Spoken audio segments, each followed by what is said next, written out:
Get ready to turn the West End of Glasgow yellow at Off the Beatson Track.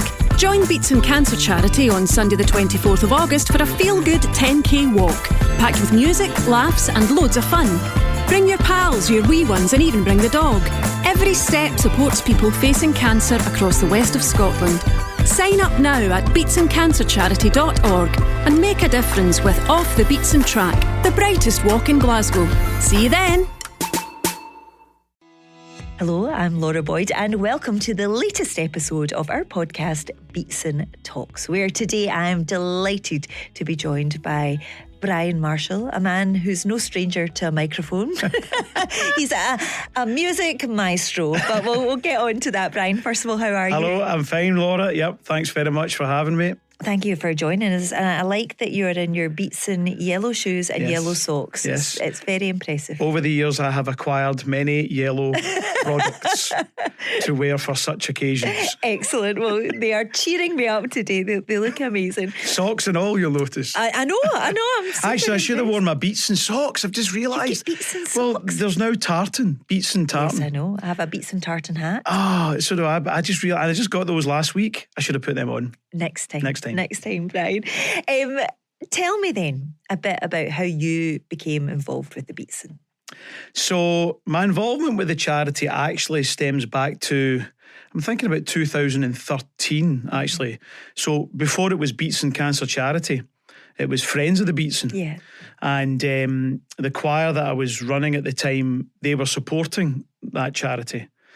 So back then, I was involved in just fundraising and awareness and whatnot, but I had no link to the charity. Mm-hmm. I don't think I'd even heard of the charity prior to that. And that's what you do, you run choirs. I run choirs. Yes. So this choir, Westerton Male Voice Choir, who I still run actually, they were supporting the charity at the time.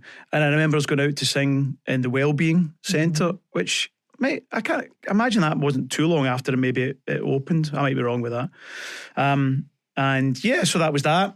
But as I say, I didn't have any real association or connection at all. And we duly raised our money, etc. And during that time, actually, the transition took place because that would be, 2014? Yeah, that's right. So just over 10 years ago. And it moved to Beatson Cancer Charity. And then I remember us having a presentation, and then that was that. Then fast forward to 2017, and my wife Suzanne was diagnosed, and then that's how my association then came in a completely different way with the charity, and then it's evolved from there. And tell me, if you don't mind, a bit about Suzanne's journey with cancer then. Yeah. So she was diagnosed November 2017 with non-Hodgkin lymphoma, stage 4. So we were only 41. No, I was 42, Sam was 41. So big shock. It manifested with Suzanne. She just started getting a sore back, like pains in her back. I mean, when we think back on it now, it was probably best part of 2 years, maybe year and a half prior to diagnosis. It was very subtle to begin with, and then it just gets steadily worse and worse and worse. And then eventually, she was diagnosed. We went, I remember going for the scan at Stob Hill. It was a Monday night. You know the way you can remember these things clear as a bell. Yeah. It's like 5 o'clock, and it was me and my daughter, our daughter Amelia. She was only 8 at the time, and we were waiting, and I thought, this is going on too long. And then the chap came out and he says, "Oh, can I have a word?" He says, "I'm actually going to send you straight to the Royal now." Okay, so that was it. Off we went, and then that was it. And at that point, and then she was diagnosed within 24 hours, although with cancer, didn't know the type or how the severity of it at that point. And that's terrifying, because that's what I was like as well. And you're like, well, what kind of cancer, and what's the prognosis, and you want answers. And it took a wee bit of time, as these things can sometimes do, to find out exactly what it is, because then of course you need to get the treatment right and all the rest of it. And that was maybe a 10-day process. And then from there, she was then moved to the Beatson. And then that's where the journey started. So then she went through 6 months of intensive radio chemotherapy over all that time, in and out, different appointments and whatnot. And So that was in November 2017. And then on the 14th of May 2018, she was officially put in remission. So that was just last week, actually, this Wednesday, just there. So that was 7 years. Wow, my goodness. So that's how our journey came about with the Beatson. Yeah. And then ever since then, obviously my link with the charity has become what it has. Yeah, over that time. How was the Beatson for you in terms of being a partner and, as a family while Suzanne was going through her treatment? Yeah, well, spoken about this before over many times about, that the roles that you have in terms of your experience of it as a couple, as partners, as whatever it happens to be. The journeys are quite different. They're the same. It's a shared experience. Yeah. But what you both go through are quite different. Suzanne's objective was just get well. Yeah. Do everything needs to do, keep strong, keep mentally strong, do all that. That was the job, nothing else. Mine was obviously different from that. Mine was keep going. Yeah. Mealy was only 8, as I say. So, we both run our own businesses. So Suzanne had to stop that instantly, but I had to keep working. So you've got that, the financial side of it, and then supporting Amelia. She's just at primary school, your family, your friends, all these sort of things. So your roles are quite different, but then your experience is shared. Yeah.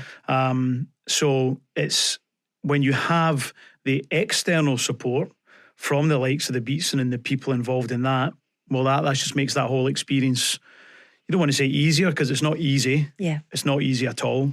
But you're in the best hands. Yeah, you're in the best hands. And almost from walking in the door, I would say, because obviously when we were at the Royal to begin with, it was that we were in that sort of limbo period. And that was frightening. And then as soon as you're into the Beatson, into the room, and yes, there's a hard journey ahead, but there's definitely a sense of safety or comfort. I don't know what exactly it is. I think there is. It's almost like you hand yourself over because they're going to tell you the path that you're going on, and it's almost you have like to do that. You've got to do that, and you've got to rely on them. But there is a sense of comfort in knowing you are in the best place, and they are going to do everything they can for you. Yeah. And there's something about that place that does that. Oh, 100%. Even just everybody, the staff. We ironically ended up. It was so my cousin. His cousin, so I don't know. That's nothing to me actually. Second cousin? No, I don't even know. I'm not sure. Cousin's cousin. Cousin's cousin, and she was pretty much Suzanne's nurse in effect, which was just like a total coincidence. But the level of care and support and patience and understanding, and it was just so good, like so good. And obviously myself and Amelia were up there every day. I can't even remember how, in your mind you feel like it was all the time, and it probably was at that point, every day up. But I don't know, it never felt scary or, does that make sense? Yeah, no, completely. Sometimes when you go to the hospitals and it's a bit frightening and you're worried what you're going to, it never really felt that way, because I just always felt totally safe that Suzanne was in the best place, was getting all the treatment she could and hopefully needed for a positive outcome. Yeah. Which, was an important mindset to have, I think, for both of us. It's easy to talk about it now, looking back on it, having come through it. It probably wasn't as easy as that, like I'm talking at the time. In my mind, I'm looking at it slightly through yellow tinted glasses. Yeah. But it's good that you can do that. Oh, yeah, very much so. And I hear Suzanne was extremely positive throughout it. Yeah, so that's absolutely key for us. It was. Her level of mental attitude towards it was really outstanding. Yeah. I never heard her complain once. Honestly, that sounds ridiculous, but honestly, I can't actually ever remember her feeling sorry for herself or, deep down, and if you speak to her sometime, clearly inside she was very scared, very frightened, because whilst you hope that the outcome will be positive, you don't know for definite. There's no guarantee. But she kept that level of thinking, well, what's the alternative? Yeah. So the alternative is you just throw in the towel. So you've lost the fight before you've even begun the battle, you know. And that definitely manifested itself over to me. And then I think probably to Amelia as well, even though she was just a wee. Yeah. And we never had that sense of being scared or frightened. We just sort of kind of got on with it. Yeah. And let's see what happens, and hopefully it'll be okay. But it was Suzanne that drove that. Yeah. Which was really key to all. And that led to Be Positive. It did. So tell the listeners all about Be Positive. So Team Be Positive, the name actually comes quite nicely because Suzanne's blood type is B positive. Mm-hmm. So that's a happy coincidence. And then her, as I say, her attitude to it is always just one of positivity all the time. And I think, I mean, just speaking personally myself, I'm a great believer in you get what you give. I think I always have been, maybe not consciously, certainly when I was younger. The older I've got, the more I'm aware of it. Yeah. And I, in all my time running choirs, I mean, near on 30 years now, I've always done stuff for charities. We've just always raised money and awareness. So it's always kind of been there. But it's, as I said earlier, because I'd never had any association with any of these charities, it was a good thing to do and it felt nice and it was rewarding. You could walk away from it. Just walk away from it. And I didn't have any sense of, not loyalty's not the right word, but you know, I didn't. No emotional ties as such. It was just there. So that was good. And then you'd move on to the next charity and do something else. With the Beatson, it completely changed that now. Obviously, we'd supported it 10 years before, just walked away from that and then carried on. But once this had happened, completely changes. It's actually quite hard to do. I do try to explain it sometimes to folk when I'm talking about it, but it is quite hard to describe that feeling of the inner drive. Yeah. You'll know. You know exactly what I mean. I remember immediately feeling like, I mean, before I'd even started my treatment, suddenly I was like, what can I do to give back here? What can I... Because you suddenly realise how much they rely on volunteers and fundraising and people sharing their story. You know, all different things. That was a massive thing. And if you don't do your bit, then who will? Who will? Yes. Yeah. And there's got to be a collective thing there. Yeah. So I had that definitely in me, and the three of us, myself, Suzanne, Amelia, I think we didn't even really talk about it. It just seemed to, we just kind of, just happened. Yeah. And the first thing we did was off the Beatson track. So that was August 2018. And at the time, it was just myself, Suzanne, Amelia, my sister Nuala, her family. And we did the walk. Mm-hmm. I don't even know if we raised money at the time. I can't even really remember. It was just, we just did it because... It's an amazing thing to be a part of. At that point, yeah. And also, we were talking, less than a year from diagnosis. Yeah. Less than 6 months from remission. And Suzanne was walking 10K. Yeah. Now, that was incredible because the doctors had said that she was very close to potential paralysis because the cancer had eaten to the base of her spine, you know. So it was so close. And so the fact that she was out walking, so it was all these things. So at that point, it was more a kind of a celebration. Yeah. And then it just started to evolve into, okay, so, you know, we've got this wee team. Maybe we could do some other stuff. And then I mean, in recent years, I have started planning more stuff, but to begin with, it was just a kind of, things would sort of present themselves. And so we just created this fundraising team Be Positive. So friends, family, people in the community, anybody, we'd be organising an event or a project and just say to people, do you want to be involved? Mm-hmm. And then that's it, just go from there. And sometimes it'd just be a few of us, sometimes it'd be 300 or 400 of us. Wow. Tell me about some of the things you've done. So what have we done? Well, I mean, I'm very lucky because I have the choirs. Yeah. I know a lot of people. Yeah. And they know the journey we've been on. And I know a lot of really, really, really wonderful, special people, hundreds of them, who will literally at the drop of a hat, you know, if Maisie phones me up and says, we need a choir for the kilt walk to turn up at 8 o'clock on a Sunday morning with pouring rain, well, I'll get 100 people who will come and do it, you know. So I'm lucky, I'm fortunate in that sense that I have that at my disposal, if you like.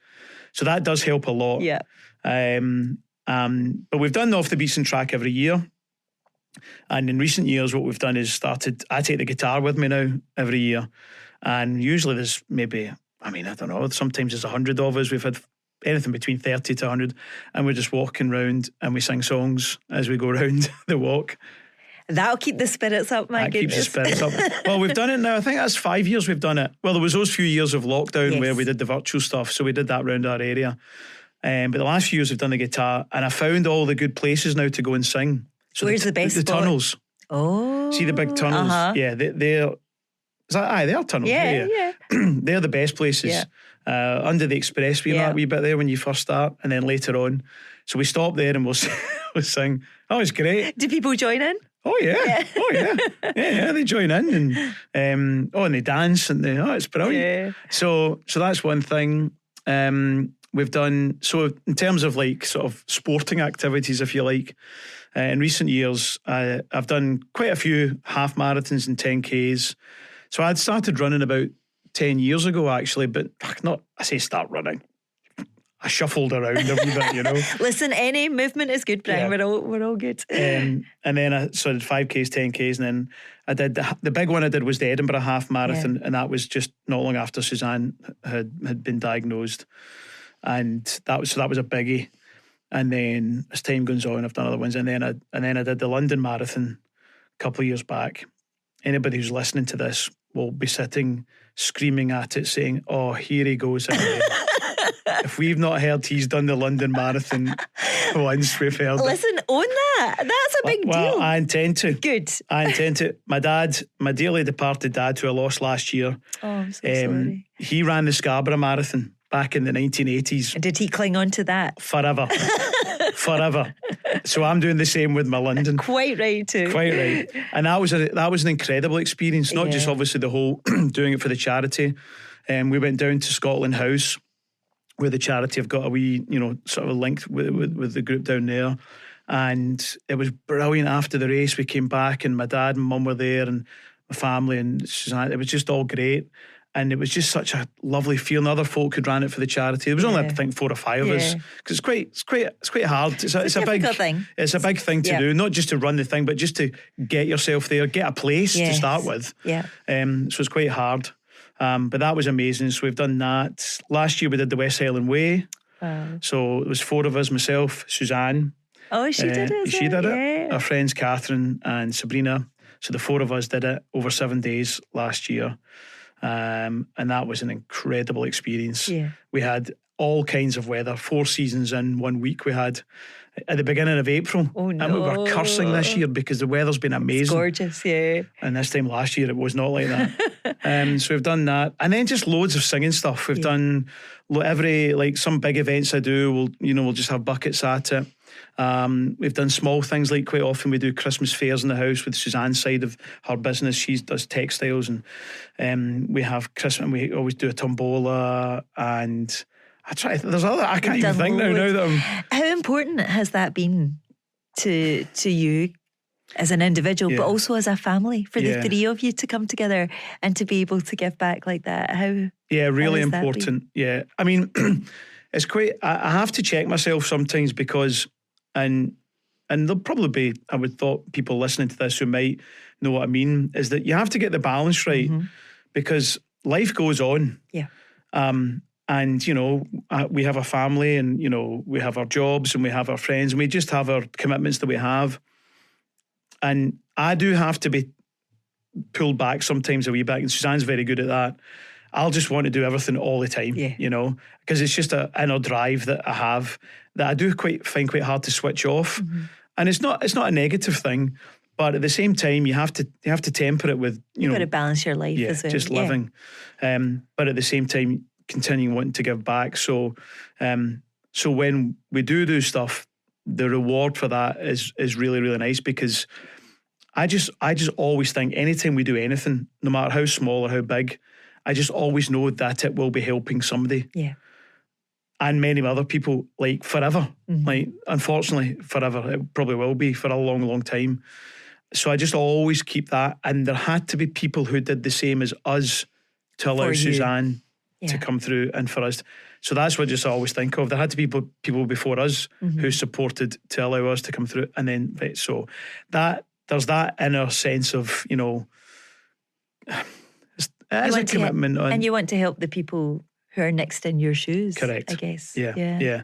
And if you can do that, then I don't think there's any better gift that you can have. If you can, and as I say, I'm lucky that I've got the means and the time, and the resource to do some things. So if I can, then I'll give it a go. But also the funny thing is, it's given me, this is the irony of it all, being involved with the Beatson because of what happened with Suzanne, it's given me all these experiences that we probably wouldn't have done. Yeah. I don't know if I would have run the London Marathon, maybe not. Yeah. I probably wouldn't be doing the walk every year. I wouldn't be doing this with you. Which is the highlight, Brian? Is that what which is probably right up there now. Forget the London Marathon. Beatson Excellent, that's podcast. what I want to hear. That's it. But it's amazing to think the experiences that I've had and we've had as a family. Yeah. We've done some cool, over lockdown, we did a thing called the lockdown sessions, and we did it in support of the charity. Every Friday night, the three of us went live on Facebook from 8 o'clock till 9 o'clock and sang songs. Are you like the Von Trapps? We were like the Von Trapps, but only three of us. And I was the only one singing. No, that's not true. Suzanne did some singing. But see, when I think back in that, it was a really hard time, that lockdown for a lot of people, well, for everybody. Yeah. But that wee thing just gave us this goal. We did it for 10 weeks solid every Friday night. And we planned it through the week, and we practiced and we got ready. And so we raised money for the charity, which obviously was a really hard time for the charity to raise money because things weren't happening. So we did that, but we got to do this thing together. And and you think, well, that's something we would never have done as a family. Yeah. And we videoed it, so we've got this record of us. Got it. Yeah, which is really cool. What age is Amelia? She's 15 now, so she was 8 at the time. Yeah. Because I don't think we've had so many different kind of family situations and things on the podcast, but what was it like being the well parent? If you're like of a child who, well, her mum is sick in hospital. I've thought about this before, and I wonder if it probably changes depending on the age. Mm-hmm. So I guess Amelia was 8, so she was aware, but maybe not completely aware of definitely not aware of the severity of it. We never really had a discussion about, do we go into loads of detail? I think we just sort of, we didn't shy away from it. Yeah, mummy's sick. Very, very unwell. Yeah. This has to be happening. This is going, and what it is and why it is. But I have to say, I think at the time going through it, we just tried to kind of carry on as normal. And I think that process probably worked pretty well, actually, and not try to over-dramatise it too much But see, we always had, and I certainly did, and definitely Suzanne did, we had no other outcome at the end of it. Mm-hmm. There was only ever going to be one. We didn't know that. Yeah. And there was never any other thought. That was your belief. That was the belief. There was never any thought it was going to go any other way. Now, of course, we were very fortunate. And, well, I say fortunate, it was down to the incredible care, medicine, everything that the whole thing has to come together for that. Mm-hmm. But yeah, I think because and again, it comes back to this, be positive. There was just always that sense of this will be okay. Yeah. We'll, and thankfully, so far anyway, we shall touch wood. It's all going well. That it's all going well. Yeah. You work with choirs, that's your life. Music obviously helped you guys through this. Yeah. It was a big part. You find it very healing and very important, don't you? Yeah. And you've helped other patients and people going through various illnesses, but cancer being one of them, in terms of singing. Tell me what you think is important about that. Well, I've always maintained with singing is something that everybody can do. Now, loads of, I can't sing. Well, everybody can sing. Yeah. Some may sing better than others, but everybody can sing. Yeah. And you don't need anything to sing. You just need to be yourself. Mm-hmm. Maybe somebody like me to stand up in front of you and throw my arms around and play a guitar. But generally speaking, you can sing anywhere, anytime. And singing is one of the best ways to just release pressure or give you joy or release emotion. It keeps you fit, keeps you well. Mentally, it's wonderful for you. Mm-hmm. There's so many physical positive, things to singing, breathing, and but I just find, from my point of view, I've been very lucky in my profession in that I've been able to give the gift that I have out to others, to them to experience that and then enjoy it and get the benefit of singing from it. I mean, we now have now the Beatson choir. So this was an idea that I'd had quite a wee while back, that maybe we could start some sort of staff choir for the Beatson, for the folks who work for the charity, or just the Beatson in general. I think I'd had the idea actually even before lockdown, but then it took a wee bit of time. But anyway, now we have it. So we have folks who work for the charity and work within the hospital and work within the Beatson Cancer Centre, and they sing in the choir. So this is the kind of other side of it now, because this is giving them the joy of what singing can give them, not as patients or carers, but as people who work within this area. And we have got, a whole range of folk who are in the choir, and I love it. Yeah, I love it. I mean, we're still in fairly infancy of it. We've only been going for a couple of years, and we don't meet regularly. I mean, that's more down to time, and trying to get everybody together is quite tricky. But when we do come together and we rehearse and we sing, it's just fantastic. Amazing. It's so good, and I love it. Yeah. And it's a wee bit different from me as well, from just I've got choirs that I run consistently every single week through the year. So to come out of that and do something like this with the folks from the Beatson, it's really, really nice. But the joy that then gives to the folk that we sing to, we've sung at the Beatson Cafe, and we've sung in the centre, the Wellbeing Centre, and we've done the Glasgow Cathedral gig the last couple of years at the Christmas celebration, the Christmas one, and that's been amazing. And that's been wonderful as well. But the power of music and singing, I mean, you can't even begin to. No. It's hard sometimes to put into words. I was saying to you earlier that I do a lot of work with people who live with dementia, and it's the same sort of thing. Yeah. And the release that it gives folk sometimes, and the sense of community as well that singing gives you.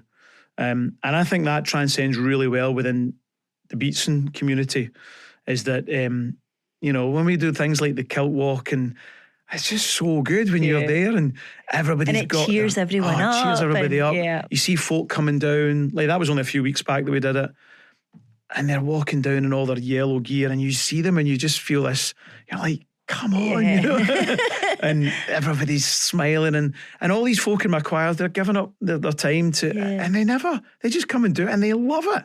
You never regret a sing song. You never regret a sing song. And there's a kind of release and a high to it, and it's just that thing, isn't it, of coming together. It is so lovely. Yeah, the community aspect of it is you can't beat it, actually. The social side of it, and for me, as the person who leads it, I mean, I don't get very much opportunity, if ever, to actually be somebody in the choir. I'm always leading it. That's fine. That's that's my role.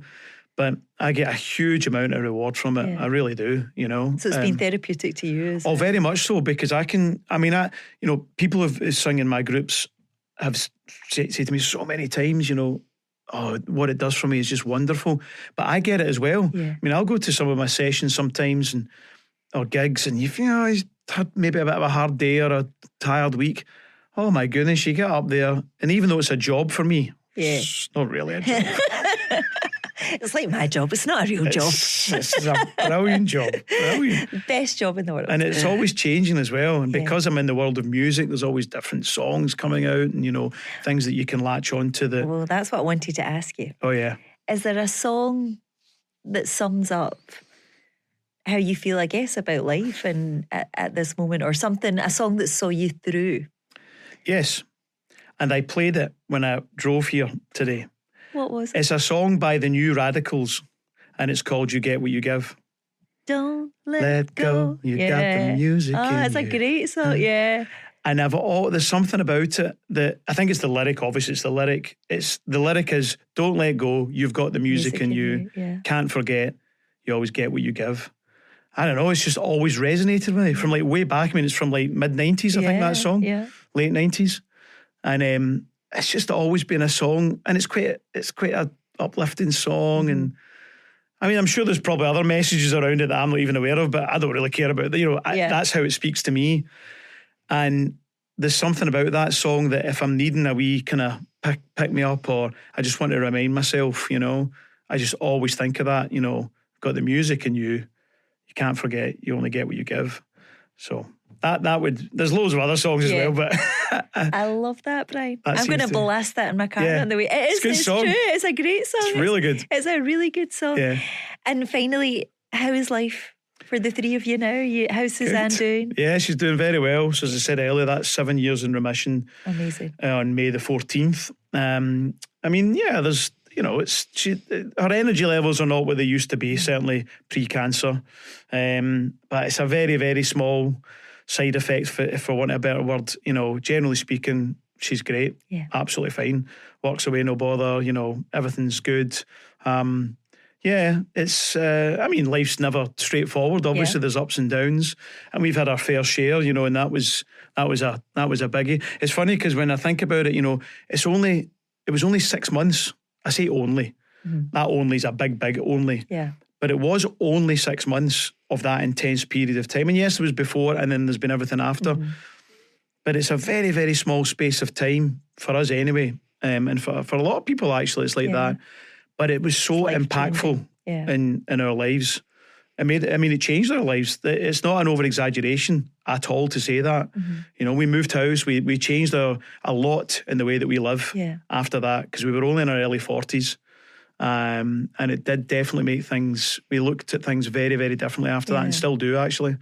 Treasure every moment, you know, live it all if you can. It's such a cliche, isn't it? But it's so true. It is very true. So true. Yeah. Well, listen, you are extremely positive. I love Be Positive, and I know everyone's so grateful for all you and your family and friends have done for the charity.